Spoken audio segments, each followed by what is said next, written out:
what's the best case scenario for Russia after this war?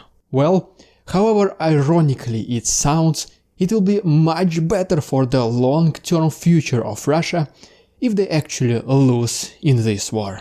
And unfortunately, yes, the reputation of the country, along with all of its citizens, including both who are against or in favor of this special military operation, will be tainted for a very long time. But this is the price we will have to pay for not willing or not having the courage to stop this insanity from happening. What's up, investors? It's the Russian dude. Okay, so just think about Germany and Japan after the Second World War.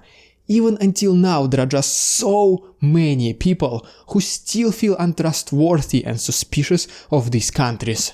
And at the same time, think about both Germany and Japan after the Second World War.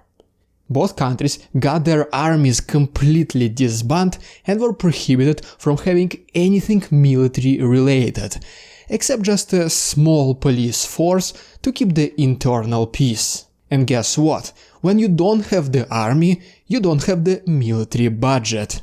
And these are billions, or in some cases dozens, or even hundreds of billions of dollars we're talking about. The money that you simply cannot spend in the same way you used to do. And so, what's the result of all this? Once again, both Germany and Japan had to reinvest this money back into their own economies. Obviously after they were paying the reparations back to affected countries. And at the same time, the governments were also completely and radically changed. The previous ones were prosecuted under the International Tribunal, so there was absolutely not a single chance for them to install their preselected successors. And instead, the new leaders have been carefully selected and approved by the allied countries. That is why the future development of the country has been completely changed since the very beginning. And as a result, two almost completely brand new countries were born. And I mean, just take a look at them right now. Germany and Japan are pretty much the leading countries in the world. We have Germany with its impeccable engineering, accountability and punctuality, and then we have Japan with its world-famous technology, hospitality and culture. And all of this, it is because their military budgets were cut to zero, and with the help of the appropriate leadership, this newly available money was put to good use. But then, some of you might ask a question. If a country does not have its army and it's pretty attractive to its neighbors, what stops them from capturing the land?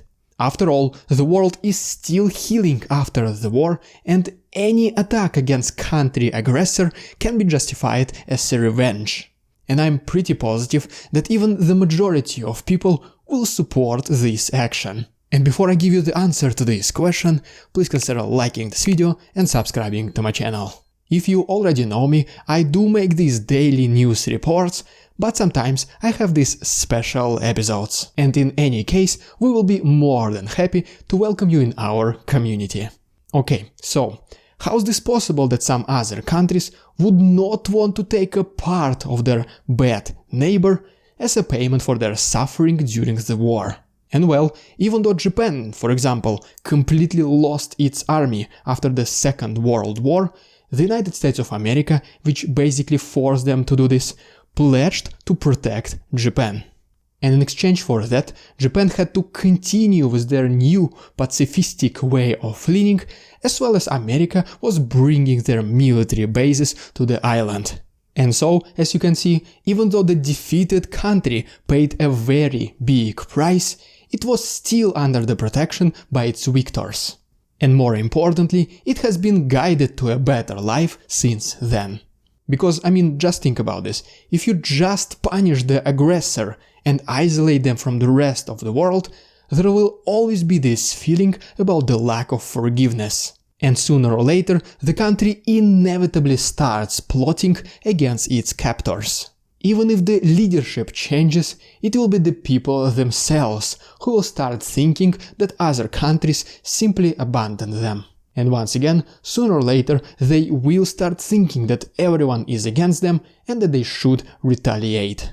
But instead what you can do is you punish those directly responsible and you help the country to reinstate itself. Not every single German used to be a Nazi, just like not every single Russian is this crazy Z-patriot. And so you focus on those who can bring the change, help the others embrace it and bring the country back on the world arena. Because our world is an incredibly integrated place and every nation should participate and contribute. We should embrace our differences and solve the problems together. We might speak different languages, eat different food, live on different continents, but after all of us are the citizens of planet Earth. And if people do not understand this, there is a possibility for the worst case scenario for Russia after this war.